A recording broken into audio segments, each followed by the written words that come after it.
Bismillahirrahmanirrahim. Assalamualaikum warahmatullahi wabarakatuh. Perkenalkan, nama saya Sri Mulyana dengan stambuk F1C1180003. Baik, di sini saya akan mempresentasikan materi saya yang berjudul bakteri Acetobacter xylinum dan perannya dalam pembuatan nata de coco. Langsung saja untuk pokok pembahasan. Yang pertama yaitu bakteri Acetobacter xylinum, yang kedua metabolisme, dan ketiga metode isolasi. Bakteri Acetobacter xylinum merupakan jenis bakteri yang menguntungkan bagi manusia karena dapat menghasilkan produk yang bermanfaat. Salah satunya adalah nata de coco. Bakteri Acetobacter xylinum banyak terdapat di udara dan air. Ciri-ciri bakteri ini antara lain tergolong jenis bakteri gram negatif, berbentuk batang pendek, memiliki lebar 0,5 mikrometer dan panjang 2-10 mikrometer, berbentuk batang atau media asam, membentuk kapsul atau media basah, bersifat non-motil dan tidak membentuk spora. Komponen sel bakteri Acetobacter xylinum yang pertama yaitu kapsul, di mana kapsul berfungsi sebagai lapisan pelindung, mempertahankan kelembapan sel, membantu melekatkan diri pada substrat, dan menunjukkan virulensi suatu bakteri. Kedua, dinding sel berfungsi untuk melindungi sel agar tidak mudah rusak di daerah yang terdapat tekanan osmotik yang lebih kecil dan untuk mempertahankan bentuk sel bakteri. Kemudian, membran sel. Membran sel berfungsi untuk melapisi sitoplasma dan mengontrol ada pada sel dari zat yang berada di luar sel. Kemudian, flagella berfungsi sebagai alat pergerakan. Pili berfungsi untuk membantu perlekatan pada substrat dan penyaluran materi genetik pada saat konjugasi. Kemudian, sitoplasma berfungsi sebagai wadah berlangsungnya reaksi-reaksi metabolisme sel. Nukleoid berfungsi sebagai tempat berkumpulnya DNA kromosomal bakteri. Kemudian, ribosom berfungsi sebagai tempat terjadinya sintesis protein. Dan terakhir, plasmid berfungsi sebagai rekayasa genetika sebagai vektor yang membawa gen asing.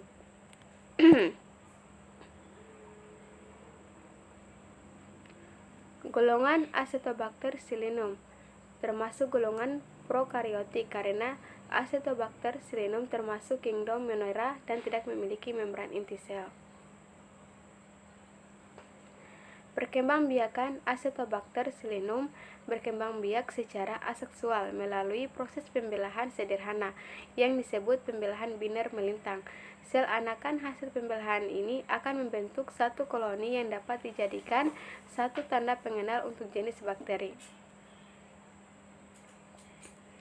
Sifat-sifat bakteri Acetobacter xylinum, bentuk morfologinya. Yang pertama merupakan bakteri berbentuk batang pendek atau kokus, bersifat gram negatif karena mengandung substansi lipid yang lebih tinggi serta dinding selnya lebih tipis, lebih rentan pada antibiotik. Kemudian kedua, bernafas secara aerob tetapi dalam kadar yang kecil. Acetobacter xylinum berwarna transparan atau tidak berpigmen. Bakteri ini biasanya membentuk rantai pendek dengan 6-8 sel. Pada kultur yang masih muda, individu sel sendiri-sendiri dan transparan.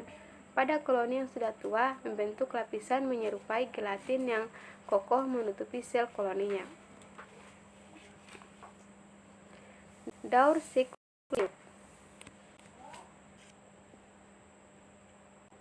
xylinum.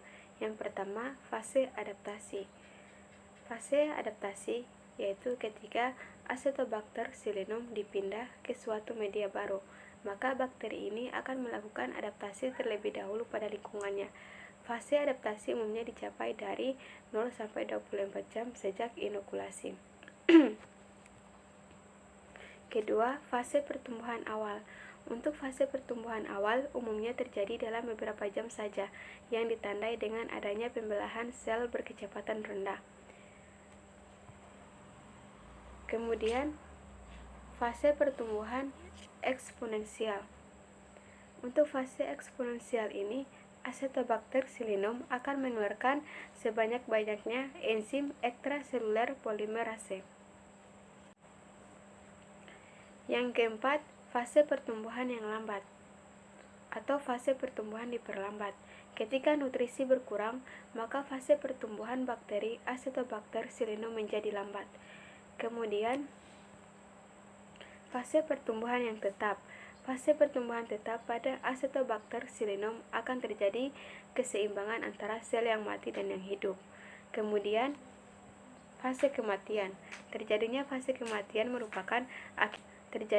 kematian merupakan akibat dari nutrisi sudah hampir habis, dan ketika nutrisi sudah benar-benar habis, maka Acetobacter pseudomonas akan mengalami fase kematian. Respirasi bakteri Acetobacter pseudomonas. Bakteri Acetobacter pseudomonas merupakan jenis bakteri anaerob fakultatif. Acetobacter pseudomonas merupakan jenis bakteri yang menguntungkan bagi manusia karena dapat menghasilkan produk yang bermanfaat seperti nata de coco. Bakteri anaerob fakultatif adalah bakteri yang dapat hidup dengan baik dengan oksigen atau tanpa oksigen. Kebutuhan bakteri. Sumber karbon. Sumber karbon yang dapat digunakan dalam fermentasi nata adalah senyawa karbohidrat yang tergolong monosakarida dan disakarida.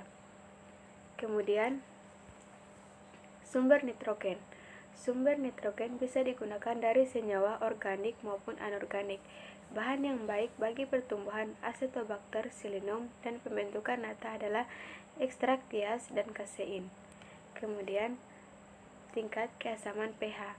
Meskipun bisa tumbuh pada kisaran pH 3,5 sampai 7,5, bakteri Acetobacter pseudomonas sangat cocok tumbuh pada suasana asam pH 4,3. Kemudian, temperatur. Adapun suhu ideal optimal bagi pertumbuhan bakteri Acetobacter pseudomonas adalah 20 derajat Celcius sampai 31 derajat Celcius. Dan terakhir adalah udara. Bakteri Acetobacter pseudomonas merupakan mikroba aerobik. Dalam pertumbuhan, perkembangan, dan aktivitasnya, bakteri ini sangat memerlukan oksigen. Proses metabolisme Acetobacter pseudomonas.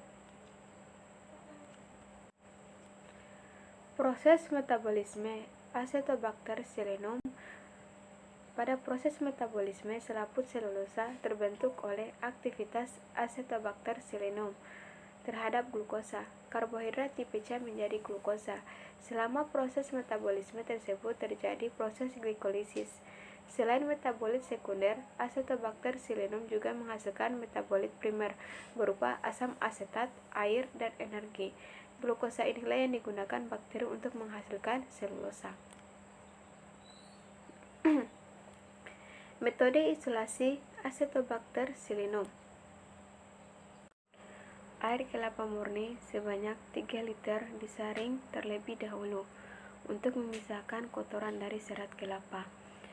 Kemudian dididihkan atau direbus hingga mencapai suhu 100 derajat Celcius dan dicampurkan dengan gula 100 gram, urea 100 gram, dan asam asetat 3 ml.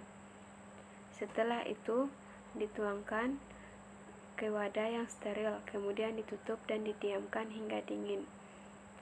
Setelah dingin, kemudian menambahkan bibit nata atau Acetobacter pseudomonas selama 1 minggu. Kemudian disimpan pada suhu 28 derajat sampai 30 derajat Celcius.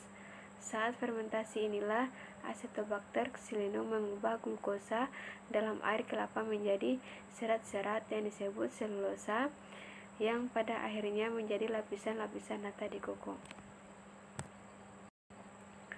Itulah tadi materi saya. Sekian dan terima kasih.